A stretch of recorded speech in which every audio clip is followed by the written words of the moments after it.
The IFLA World Library and Information Congress 2026 is coming to Busan. The city of Busan has consistently carried out creative experiments to connect cities, libraries, and people. Representing 150 countries, nearly 5,000 library experts will gather to envision the future of the global information ecosystem at the IFLA WLIC 2026 in Busan.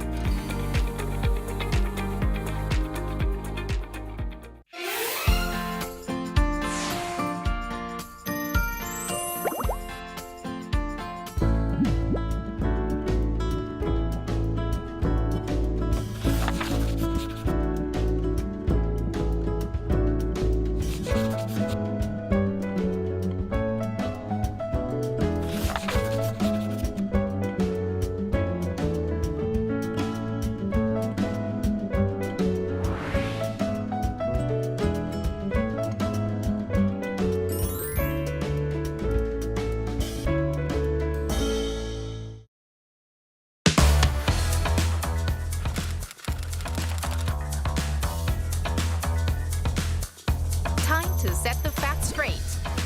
Get Korea right.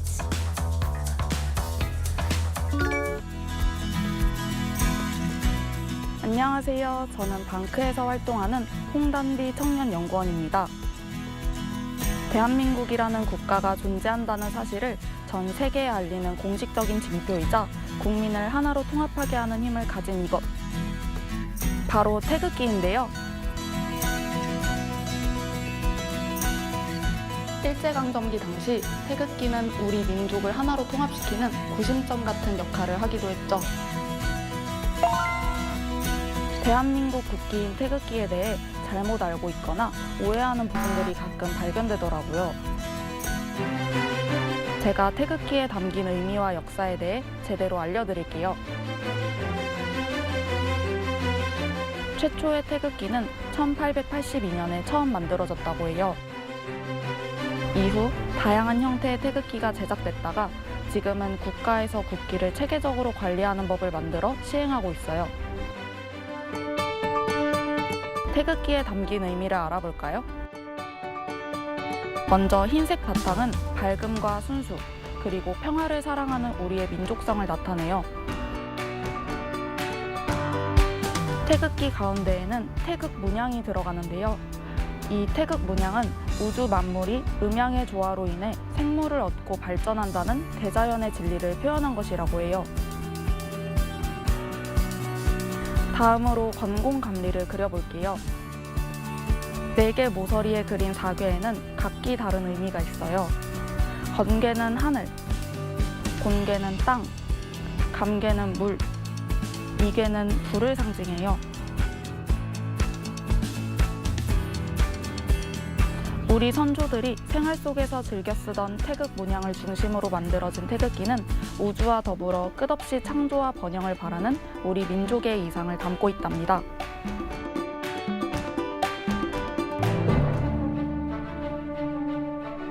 대한민국의 정체성과 자긍심을 드러내고 우리 민족을 하나로 뭉치게 하는 태극기, 우리의 자랑스러운 국가 상징입니다.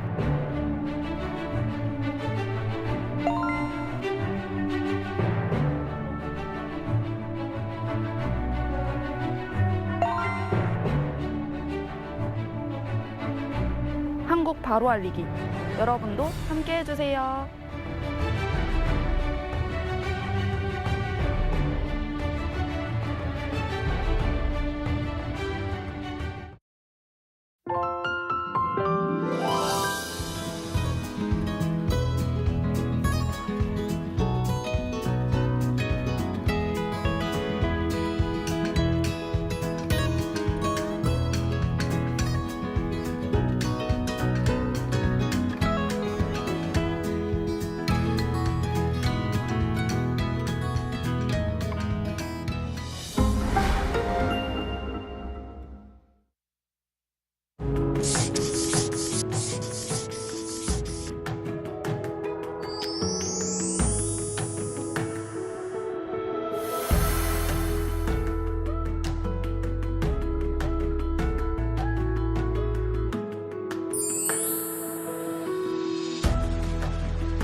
Hello and welcome to our morning edition of Arirang News. We begin with these stories making the headlines at this hour.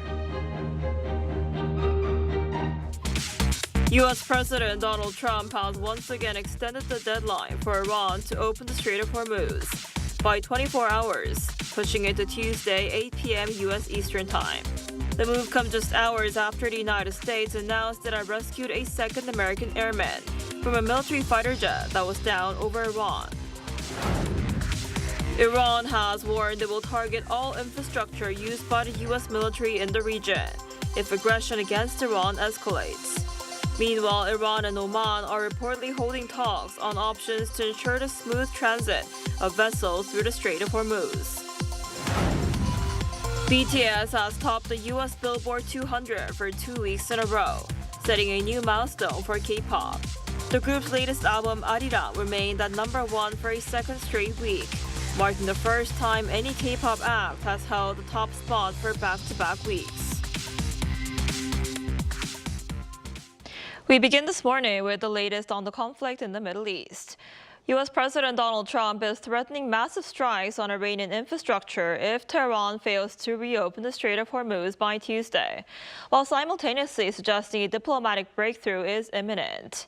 The stark ultimatum comes just hours after U.S. Special Operations Forces successfully extracted a downed American aviator from deep within Iranian territory. Our Kim Do-yeon starts us off. U.S. President Donald Trump has extended the deadline for a negotiated settlement with Iran by 24 hours, giving Tehran until 8 p.m. U.S. Eastern Time on Tuesday to reopen the Strait of Hormuz. The extension was accompanied by a profanity-laced ultimatum on social media on Sunday local time in which Trump threatened to turn Tuesday into, quote, power plant day and bridge day. Demanding the immediate reopening of the critical shipping lane, he also warned Iran's leadership that it would be a living hell if they fail to comply, underscoring his readiness to authorize massive strikes on core infrastructure. The social media post came just hours after a Fox News interview where the U.S. president projected optimism, stating that an agreement is highly likely by the new Tuesday deadline. He confirmed that active negotiations are currently underway. The aggressive public threats alongside diplomatic engagement appear calculated to reassure global financial markets while applying maximum pressure on Tehran. Trump added a final warning that if the current talks collapse, the U.S. will not hesitate to seize Iranian oil assets and systematically destroy key infrastructure. This follows a successful military operation deep inside Iranian territory.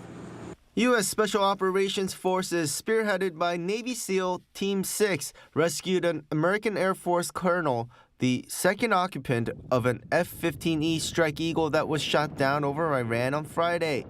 The weapons systems officer evaded capture for more than 24 hours in hostile, mountainous terrain before a 48-hour extraction mission brought him to Kuwait for medical treatment. The aircraft's pilot had already been rescued. During the exfiltration, U.S. forces deliberately destroyed 2 of their own disabled transport aircraft to prevent them from falling into Iranian hands, directly contradicting claims from Iranian state media that a U.S. military plane was shot down during the search. Kim Do-yeon, Arirang News. And Iran is warning it will retaliate against any U.S. attacks on its infrastructure as U.S. President Donald Trump's deadline for Tehran to reopen the Strait of Hormuz nears. Meanwhile, Oman and Iran are holding talks aimed at keeping the vital shipping route open and preventing further escalation. Our Lee Seung-jae has more. Iran is warning of direct retaliation against any attacks on its infrastructure as tensions with the United States continue to rise. According to Iran's foreign ministry, its military is ready to strike U.S.-linked assets if faced with what it calls an act of aggression. Spokesperson Ismail Baghai emphasized that any response would be proportional following threats targeting bridges, power plants, and other key facilities. Iran's reaction would be one of reciprocating any such attack. Our armed forces have made it clear that in case Iran's infrastructure is attacked, we would react in kind. The warning comes after Donald Trump issued a deadline for Tehran to reopen the Strait of Hormuz by Tuesday evening. In an interview with the Wall Street Journal on Sunday, Trump said if Iran fails to act, they won't have any power plants and they won't have any bridges standing. Tehran has condemned those remarks, calling the targeting of civilian infrastructure a criminal mindset and accusing Washington of inciting war crimes. Baghai also addressed the American public, arguing the conflict is a war of choice by the U.S. administration, not its people. He pointed to protests in several U.S. cities as a sign of opposition and accused the U.S. of carrying out atrocities, including a strike on an elementary school early in the conflict. At the same time, diplomatic efforts are underway to prevent further escalation. Oman and Iran held high-level talks on Saturday, focused on maintaining maritime stability. Officials and technical experts met over the weekend to discuss options for ensuring the safe passage of vessels through the Strait of Hormuz. Both sides say proposals were presented and will be reviewed, offering a potential path to reduce tensions in a region critical to global energy supplies. Lee Seung-jae, Arirang News. So U.S. President Donald Trump has threatened major strikes on Iran's energy infrastructure and bridges, and once again extended the deadline for Iran to reopen the Strait of Hormuz to Tuesday, 8 p.m. U.S. local time. For more on this, we're joined today by Dr. Lee Ji-soo, visiting researcher at the Institute of Middle East Studies. Dr. Lee, thanks for coming on today. Thanks for inviting me. So President Trump has extended the deadline by another 24 hours, right, until Tuesday. What's behind the strategy? I think this is a very deliberate and calculated move by Trump. On the surface, it looks like he's simply giving Iran more time, but in reality, it's part of a broader pressure strategy. By extending the deadline by just 24 hours, he's maintaining a very tight sense of urgency. He's basically saying, you still have a chance, but time is almost up. And that kind of short extension is designed to keep Iran under constant pressure without giving them enough time to regroup or delay. At the same time, this also reflects the fact that negotiations are not completely dead. There are still indirect talks happening, and Trump himself has suggested there's a good chance a deal could be reached. So extending the deadline gives space for those last-minute negotiations to continue. Another important point is that this fits a broader pattern. Trump has already extended deadlines multiple times during this crisis, so this isn't a one-off decision. It's part of a negotiating style where he keeps moving the deadline while increasing pressure. And we also have to consider the military angle. The U.S. has been openly threatening strikes on Iran's infrastructure if no deal is reached. By adding more time, Washington can continue preparing its options, whether that's military escalation or a diplomatic breakthrough. So overall, I'd say this is a classic Trump strategy. Maximize pressure, keep the threats credible, but leave just enough room for a last-minute deal. I see. So Trump is maximizing his pressure, but Iran does not appear to be backing down. The country's parliamentary speaker actually dismissed Trump's recent threats of targeting its infrastructure as reckless and said Iran will target all infrastructure used by the U.S. military in the region. What's your take on this latest development? I think this shows that Iran is not feeling concerned. Actually, it's quite the opposite. They're trying to show strength. When Iran's parliamentary speaker calls Trump's threats reckless and warns of targeting U.S. infrastructure in the region, that's a very deliberate message. It's not just rhetoric. It is meant to signal deterrence. In other words, Iran is saying, if you escalate, we'll escalate as well. And they're expanding the scope beyond Iran itself, warning that U.S. assets across the region, especially in Gulf countries, could become targets. What's important here is that this kind of response makes the escalation much harder. Both sides are now raising the stakes, and neither wants to appear weak. Also, from Iran's perspective, backing down under direct threats, especially public ones, would be very costly in terms of domestic politics. So even if they're open to negotiations behind the scenes, publicly they have to take a hard line. So overall, I'd say this is a dangerous moment. It's becoming a cycle of threat and counter-threat, and the risk is that it could spiral into a broader regional conflict if neither side steps back. And over the weekend, the United States said it rescued a missing crew member from a downed military plane in Iran. And Iranian forces had also been looking for the service member as well. Why was it so important for both sides to find this person? This was extremely important for both sides, but for very different regions. For the US, recurring that crew member as a top priority, which is almost non-negotiable, US has a long-standing military principle. You don't leave your people behind. That's about moral credibility and also preventing sensitive information from falling into enemy hands. But there is also a historical memory here. The US is still very conscious of the 1979 Iran hostage crisis, when American diplomats were held in Iran for over a year. That experience left a deep mark on U.S. policy, so any situation where an American could be captured in Iran is taken extremely seriously. On the other hand, for Iran, capturing that service member would have been a major strategic and symbolic win. It could be used for intelligence, leverage in negotiations, or even propaganda. So essentially, both sides were racing against each other, the US trying to rescue and Iran trying to capture.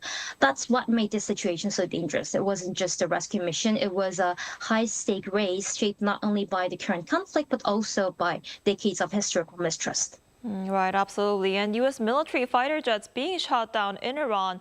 This raised questions over the Trump administration's claims that U.S. forces had already obtained air superiority over Iran. What's your take on this? I think this incident definitely raises questions, but it doesn't necessarily mean the U.S. has lost air superiority. Air superiority doesn't mean zero losses. It means you can operate more freely in the air than your opponent. In this case, I think the U.S. still has a clear technological and operational advantage overall. That said, the fact that Iran was able to shoot down multiple U.S. aircraft does suggest that its air defense capabilities are still very much intact. In fact, these incidents show that this is not an uncontested airspace. Iran still has mobile air defense systems, missiles, and drones that can pose real risk, especially in its own territory. So I would say this highlights the gap between political messaging and battlefield reality. The Trump administration has been emphasizing total control, but in practice, this looks more like partial or contested air superiority. And that's important because it means operations are riskier than advertised, and the chances of escalation or miscalculation are higher. So overall, this doesn't overturn U.S. dominance, but it does challenge the narrative that the skies over Iran are fully under U.S. control. I see. I guess we'll have to see how that goes. All right, Dr. Lee, thank you so much for your time and insight today. We appreciate it. My pleasure.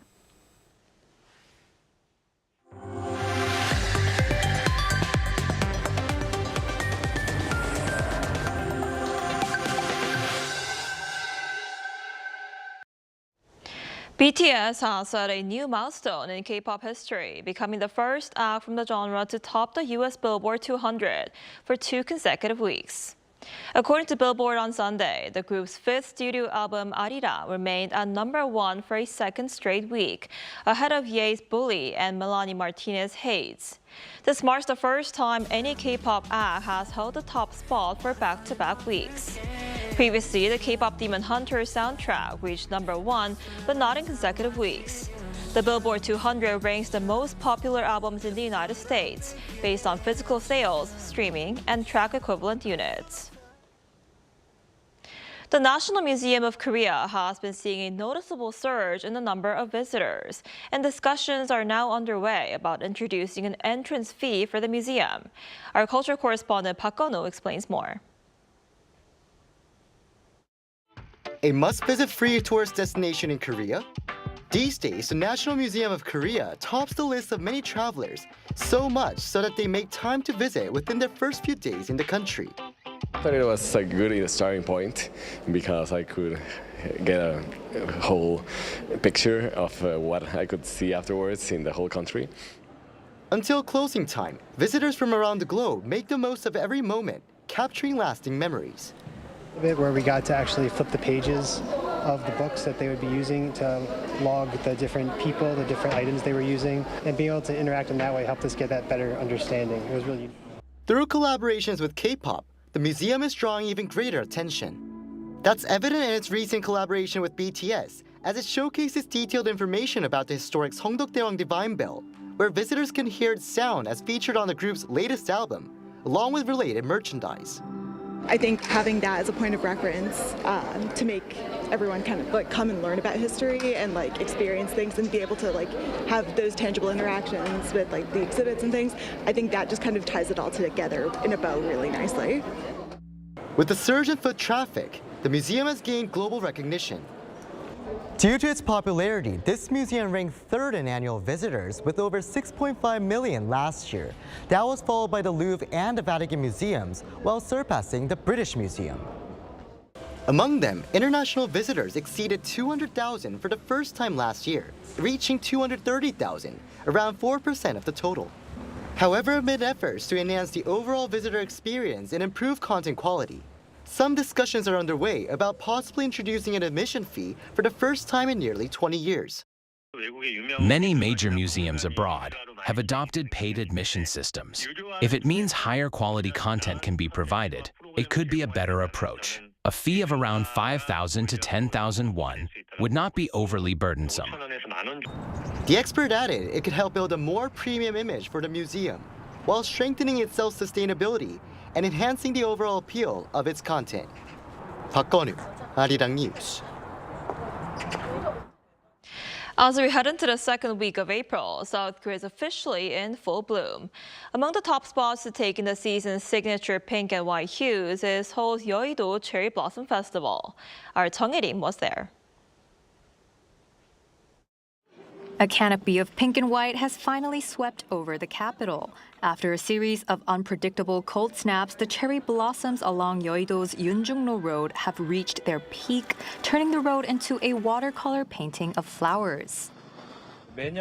We come here every year, but I took the day off today specifically to spend time with my second child while the oldest is at school. Seeing how much my little one is enjoying the flowers makes it all worth it for us too.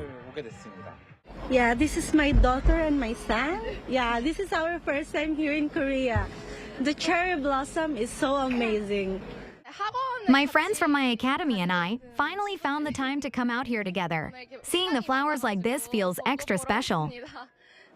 Visitors are enjoying the blooms nearly a week earlier than last year, with flowers opening on March 29th, as an unseasonal surge in spring temperatures accelerated the season, according to weather authorities.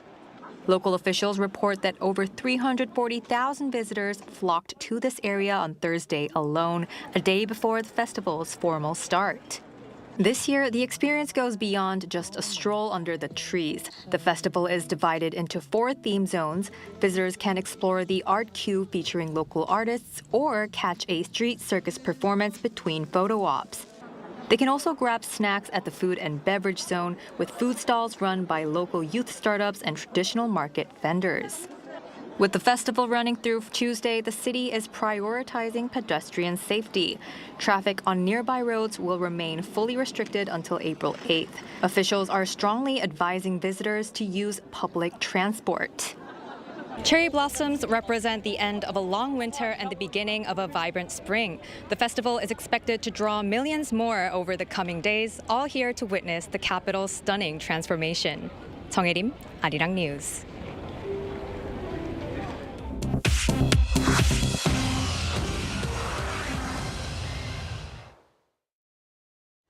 Good morning, I'm Chu Ji-hyun, and this is The World Now.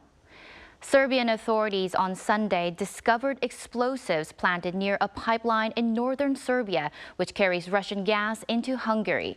The discovery comes just 1 week before Hungary holds its national election. Hungary's Prime Minister Viktor Orbán called the incident sabotage and blamed Ukraine. Ukraine denied it and called it a Russian false flag operation designed to influence the Hungarian vote.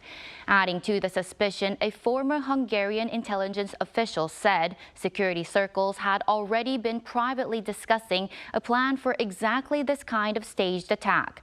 Serbia's military intelligence chief said the explosives were made in the United States, and authorities are hunting a suspect with military training. On Sunday, 8 OPEC Plus members agreed to raise output quotas by 206,000 barrels per day for May. OPEC Plus says the move signals readiness to ramp output up the moment the Strait of Hormuz reopens. Analysts are calling the move largely academic while the waterway remains closed. The increase covers less than 2% of what has been affected by the closure of the strait. Missile and drone attacks have also severed could severely damage energy infrastructure in the region, and officials say it would take months to recover even if the war ended today. OPEC Plus holds its next meeting on May 3rd. Over the Easter weekend, 2 merchant vessels off the Italian coast rescued 32 survivors and recovered 2 bodies after a migrant boat capsized in the Mediterranean while crossing from Libya to Europe.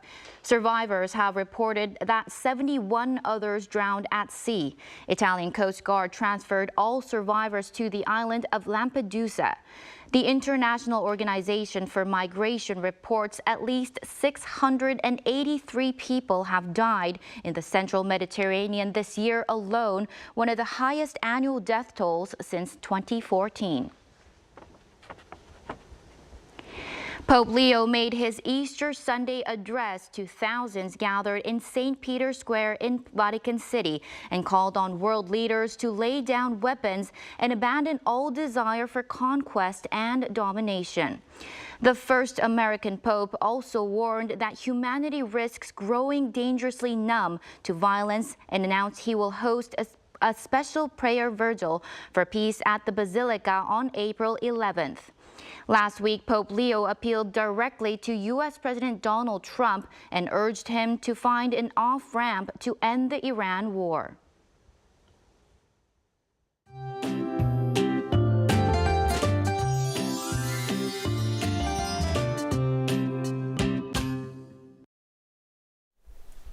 After the stunning weather conditions we had over the weekend, rain is expected in most of the country today.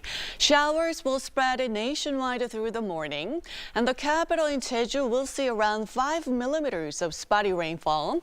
The central regions will see 5 to 20 millimeters, but southern provinces could get up to 30 millimeters along with thunderstorms.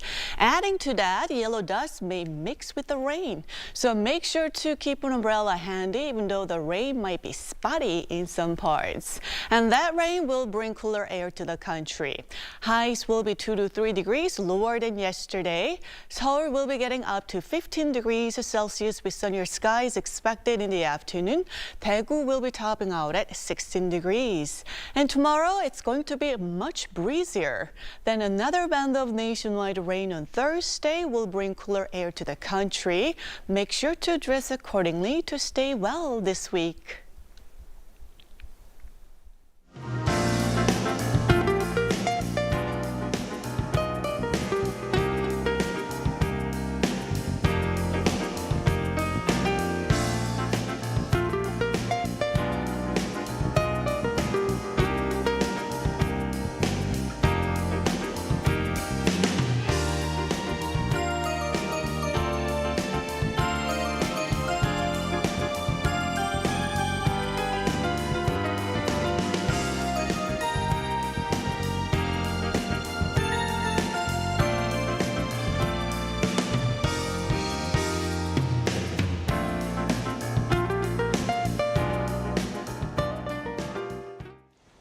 That's all we have for this morning. Arirang News will be back at noon Korea time. Thanks for watching.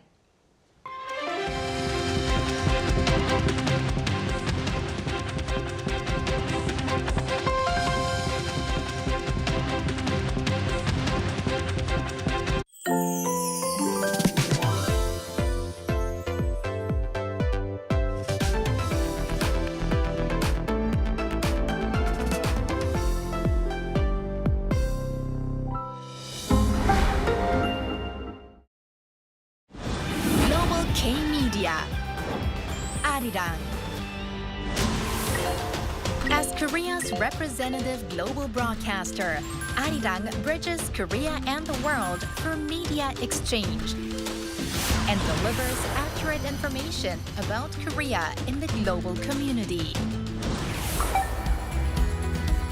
Arirang analyzes the major issues in Korea. Arirang shares the full spectrum of K-culture with viewers around the world. Arirang communicates with the world through global campaigns that address various topics. Arirang is leading the transformation in the era of AI. Korea's representative global broadcaster. Arirang.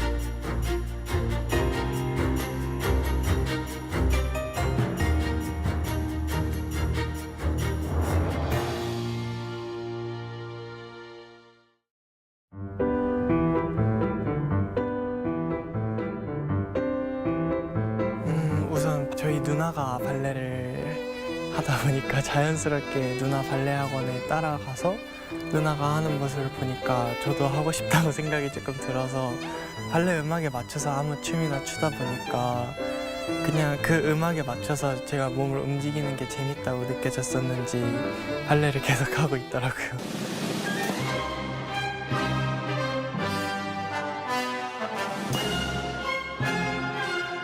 나이가 좀 어릴 때 제가 가진 장점이 무엇인지도 모르고 아예 제가 가진 단점도 모를 때 발레를 시작했다 보니까 제일 큰 문제가 이제 평발이었던 것 같아요.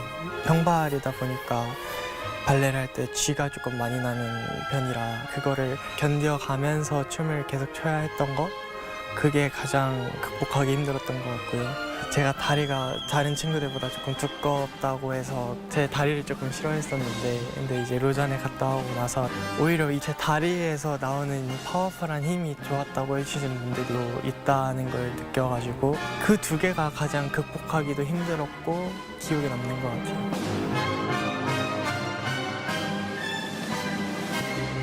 프릭스티 로잔이라는 콩쿨 자체가 학생들 사이에서는 가장 크고 의미 있는 콩쿨이다 보니 제가 그 로잔 영상을 보면서 자라왔기 때문에 그 무대에 서서 제가 춤을 췄다는 것 자체가 엄청 인상 깊었던 것 같아요. 제가 걸어왔던 길, 이게 맞는 방법일까? 근데 그런 의구심을 다 없앨 수 있게 제가 가는 길이 맞았다라는 거를 확인시켜줬던 것 같아요. 그래서 그런 감정이 들어서 조금 감격스러웠던 것 같아요.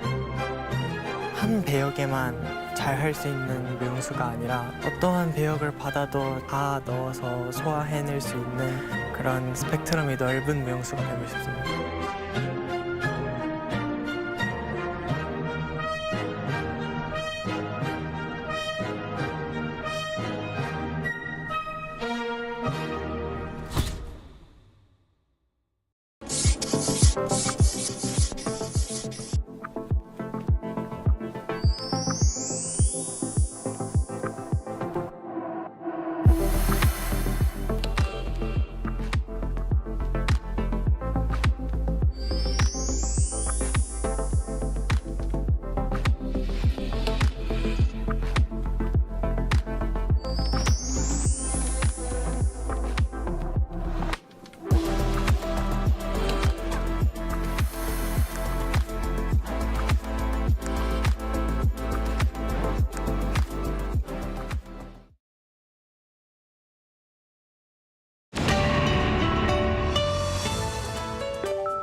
We're here to bring a new type of news show.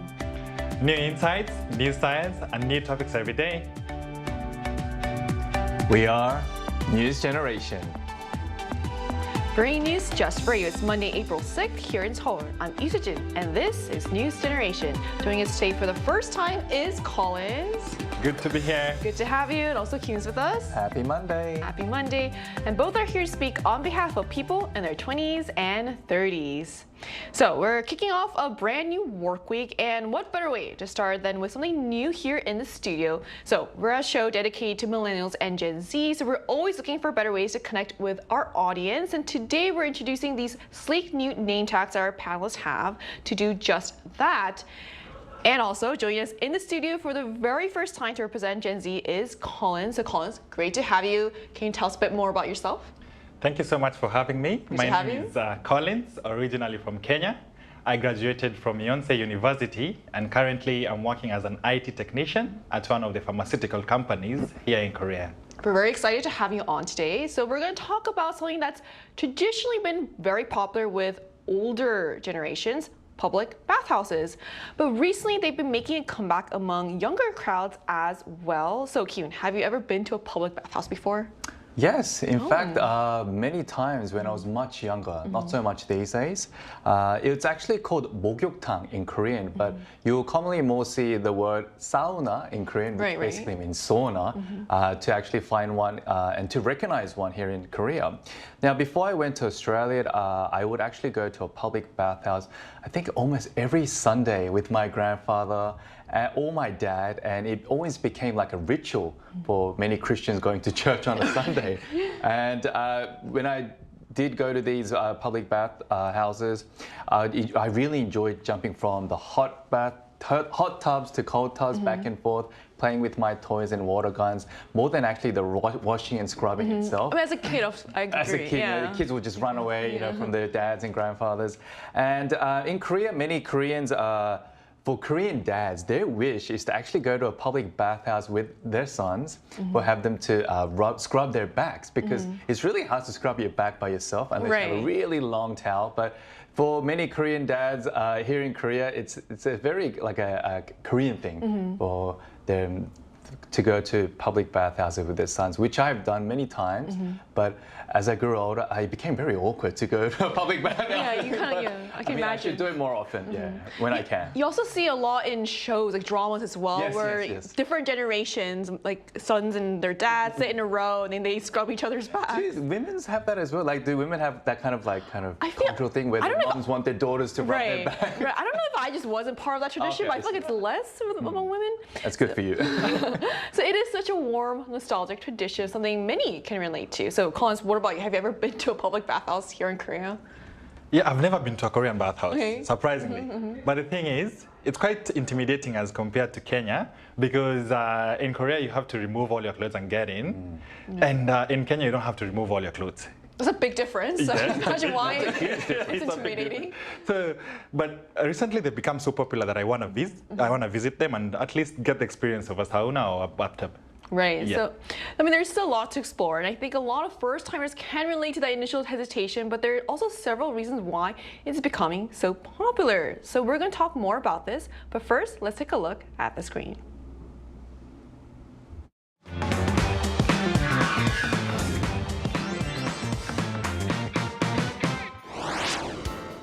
Public bathhouses carry a strong sense of nostalgia, often associated with our parents' and even grandparents' generation.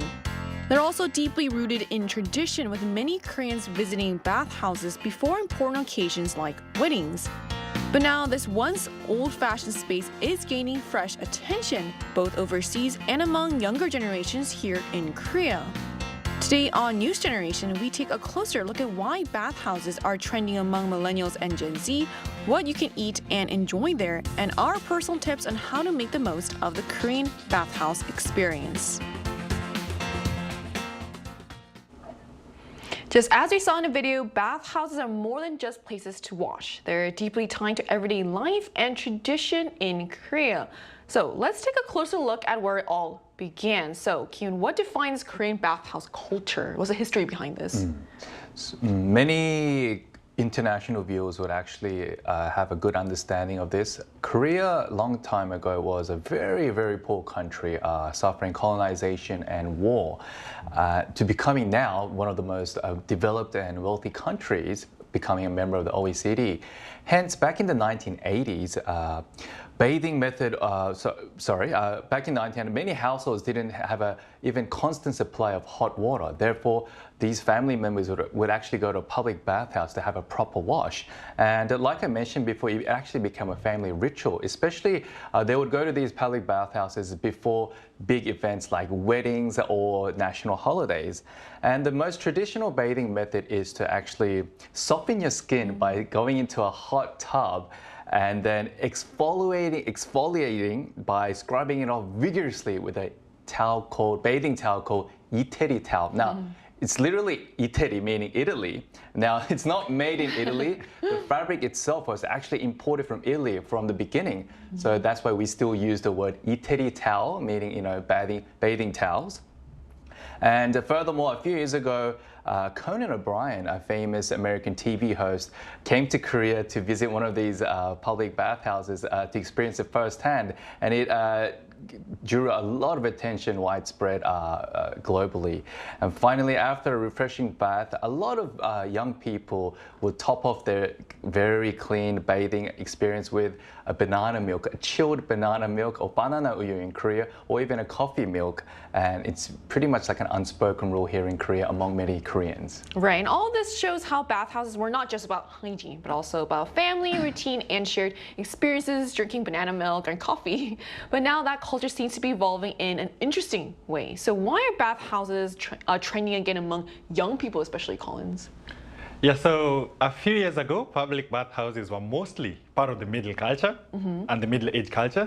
So many even closed during the COVID-19. When COVID-19 happened, like they closed. But these days, you'll realize like the Gen Zs and the millennials, most of them are into bathhouses. You go into Instagram, just search for the word bathhouse, and you'll realize that there's a lot and a lot about bathhouses. There are even influencers who specialize only in reviewing like bathhouses. They go into bathhouses trying to review. So if you think of it, for the MZ generation, a bathhouse is not only a place to rest the body, but also the mind. If you think of it like that. It's a perfect place to log out from the daily life, because normally we are normally on the phone and restricted, but inside the bathing area, it's restricted, and it allows you for like a digital detox.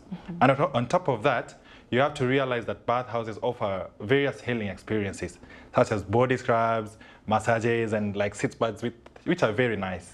I can see why that's such a big appeal for young people, because we live in the era of digital social media. Being able to do that digital detox is so appealing for many people. So it's also interesting how once old-fashioned space is now being redefined as a place to unplug and recharge. And it turns out there's more to enjoy than just the baths themselves. So what can you eat and enjoy at Korean bathhouses, Kyung? To talk about some of the facilities, in some bathhouses, there is a place called 찜질방 and 불가마. So 찜질방 is a big area with different themed sauna rooms. Now, by the way, these places, 찜질방 and 불가마, you go there with clothes on, so you don't have to be clothless, by the way. So these 찜질방, they have different themed sauna rooms, varying from different temperatures. And 불가마, as you can see on the screen, is a traditional sauna heated by burning wood, capable of reaching extremely high temperature. Now, after you sweat it all off, like you see those people on the screen, you can enjoy snacks like boiled eggs, and the drinks they're having is called sikhae, which is like Korean rice punch, a very sweet Korean rice punch.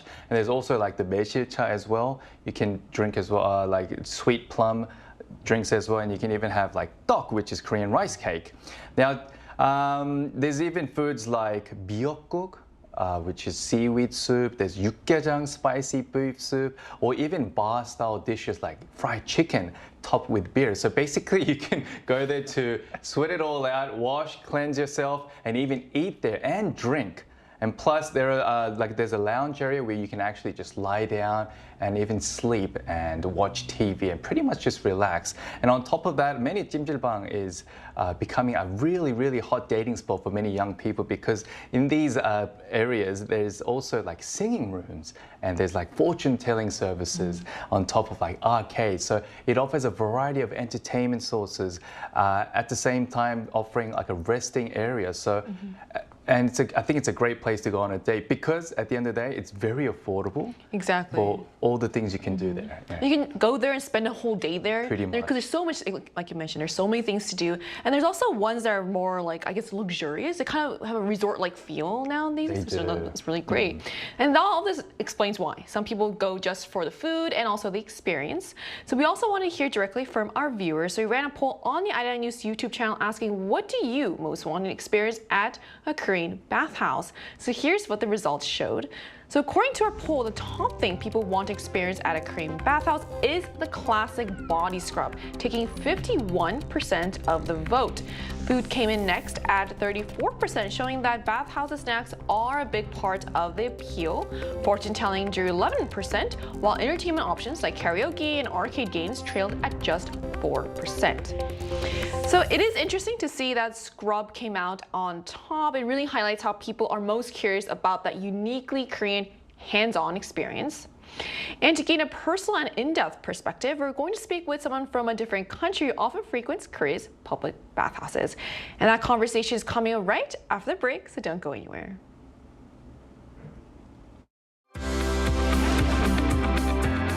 NewsGen wants to hear from you. Go to YouTube and search out channel Arirang News. Click Posts and cast your vote in the poll. Make a new type of news with us. Joining us today is Julia from Finland, who regularly visits Korea's bathhouses. So hello, thank you so much for connecting with us today. Hello all, good morning. Good morning. So Julia, tell us about your first time. Like, how did you come to try bathhouses, and what do you enjoy the most about them? What makes you keep going back to them? Well, for me, I first tried Korean bathhouses after coming here because I had seen them in Korean dramas.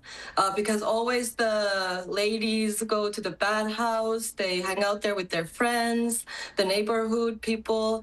And I was so curious because I'm from Finland, so we have a very strong sauna culture, and I just can't live without saunas. So I really wanted to know how it was different.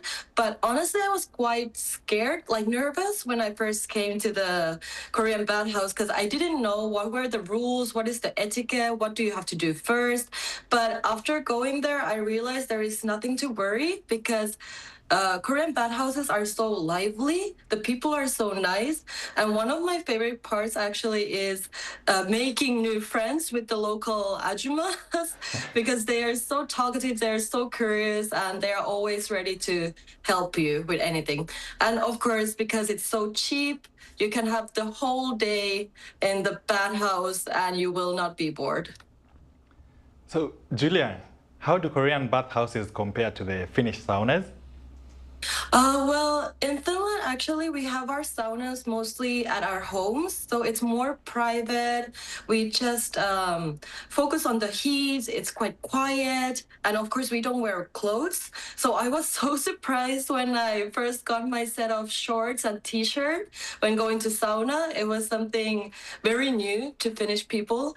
I think Korean bathhouses, since they have so many rooms, they have restaurants, they have noraebang karaoke, TVs, you can sleep there the whole night. It's almost like a theme park, when in Finland the Finnish sauna is just one room. So yeah, I think those kind of things, and also because in Finland we don't really eat anything in the sauna. It's very new and different that in Korean sauna you actually kind of have to eat. You can't leave out the boiled eggs and shike, the rice drink, and so on. Julia, I want to ask you an impromptu question. How often do you actually go to Korean bathhouses or saunas? Has it become like a ritual for you as well? For me, actually, I go usually once every 2 weeks. And also I have one friend, Finnish friend.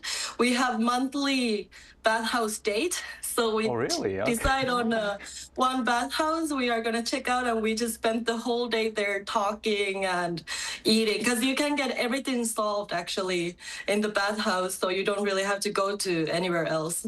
That is so true. So my last question to you is, what would you recommend the most to foreigners who's trying to experience Korean public bathhouses for the first time? Well, I would recommend to not be too shy.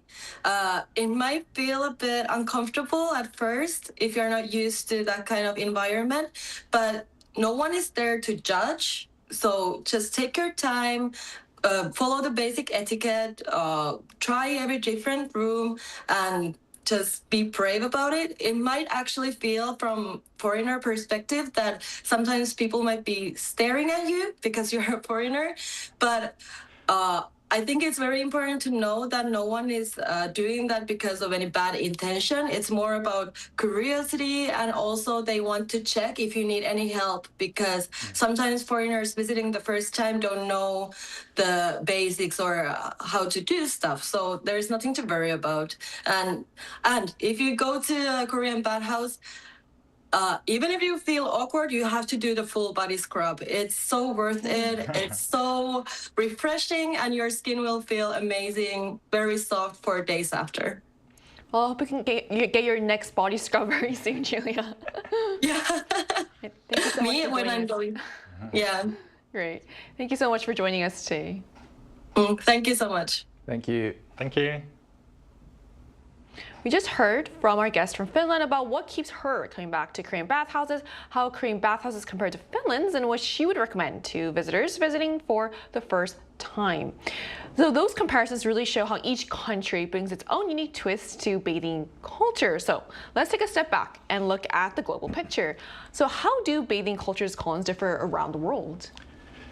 Yeah, so in Kenya, there isn't a public bathhouse culture. Oh, I see. Yeah, so we normally have to dress our clothes or swimsuits and then get into the bathhouse. And normally we have like hot springs and natural hot springs, which people usually enjoy, like outdoor swimming pools, putting on their swimsuits, and you get in and like do your shower and everything. And then in Morocco, we have also like bathtubs, which are famous in where most of them use crab and oils during the bath.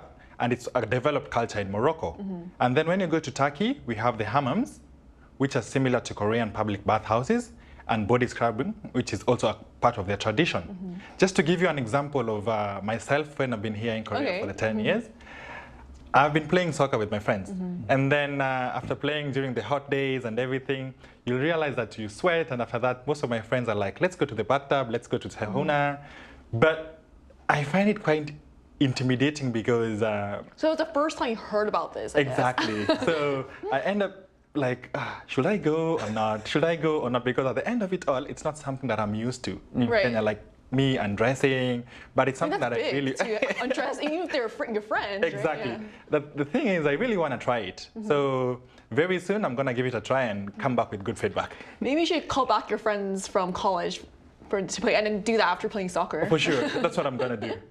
So this is really fascinating, different styles, but all centered around relaxation and well-being. So now let's make it practical for our viewers. So what are some tips to fully enjoy a Korean bathhouse, Kyun? The first tip I would like to give is alternating from hot to cold bath. It's known as contrast hydrotherapy, and it's really good for you with a lot of health benefits, such as enhancing blood circulation, reducing muscle soreness, and minimizing inflammation. Now, this is the most Korean part of public bathhouses, and Julia just mentioned it right before, the whole body scrub. In Korean, it's called seishin. So basically, if you go inside, there'll be 1 or 2 workers ready to give you a full head-to-toe body scrub, exfoliating your skin. Now, it sounds and feels very awkward, and I totally get where Colin's coming from. Undressing yourself in front of strangers you've never met before, and even getting like a scrub body from head to toe. But once you actually get it experience it, it's so refreshing that you'll be going back for more. And it's always the first time that's really, I guess, it's scary, you know, you're kind of hesitant, but once you actually experience it, I really recommend you, because I used to go with my friends as well after playing soccer, and I wasn't really close with them, and it felt very awkward going with someone that I wasn't too close with other than my family members. But look, at the end of the day, they're going there to just wash up, not to like look at each other. Yeah. Because that'll be very awkward. And once you actually go into these hot tubs and then alternating from cold tubs, you feel so refreshed, you feel so rejuvenated. And then you top it off with like an energy drink or a banana milk. So I think for Collins, just like how Julia said, yeah, it's true. Koreans may look at you in a very different way because not because you're from a different country. It's because they're curious and they actually want to help you out in case you feel lost. So once you actually overcome that, I'm sure you'll become a sauna man. Maybe become like Julia and go off down. You might go be a regular. Yeah, separately. And I feel like for me, alternating between the hot and cold cycle really does take the experience to another level. But of course, there are also important etiquette rules to keep in mind. So what are some key bathhouse manners to remember, Collins? Yeah, so first of all, I'd say since one goes in there without clothes, I think it's quite impolite to stare too much at somebody's That's body. a good tip. And then, since they're strangers, staring too much might be a little bit of intimidating. And then you also have to be careful not to spray water to other people because thinking of it like everybody is using the different, like you're using the same area, but just be careful not to spray water to other people. So that's what I think would be really important when going to the bathtubs, yeah. You know what, Collins? I think you are ready for that first bathhouse experience. You sound very ready. So from long-standing tradition to a modern-day wellness trend, Korean bathhouses are clearly evolving with the times. So what was once seen as an older generation space is now seen and now also being rediscovered by younger people seeking relaxation and a digital detox. So whether it's the scrubs, the food, or the shared experience, there's something uniquely comforting that keeps people from coming back. That brings us to the end of today's episode of News Generation, but News Generation will be back tomorrow at 10:30 a.m. Korea time with more stories and discussions. A big thanks to Collins. Thanks for having me here. So cute. It's always a pleasure. And to our viewers, thank you so much for watching. Hopefully this inspires you to take the plunge, literally, at your nearest bathhouse. We are News Generation.